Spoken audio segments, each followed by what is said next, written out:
আসসালামু আলাইকুম ওরহমতুল্লাহি ওবরকাতুহ।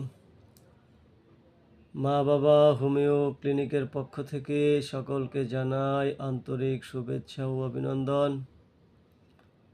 প্রিয় ভিউয়ার্স, এখন আমি যে রোগটি সম্বন্ধে আলোচনা করব সেটি হলো স্ত্রী লোকদের মাসিক ঋতুস্রাব ও রক্তস্রাব সম্বন্ধে। স্ত্রী লোকদের মাসিক রক্তস্রাবের নাম ঋতুস্রাব। প্রতি 28 দিন পর পর ঋতুস্রাব হয়। সাধারণত 12 বা 13 বছর বয়সেই ঋতুস্রাব আরম্ভ হয় এবং 55 হইতে 50 বছর পর্যন্ত স্রাব চলিতে থাকে। ঋতুস্রাব 3, 4 বা 5 দিন পর্যন্ত বর্তমান থাকে। স্বাভাবিক ঋতুস্রাবে স্ত্রী লোকদের কোনোরূপ কষ্ট হয় না।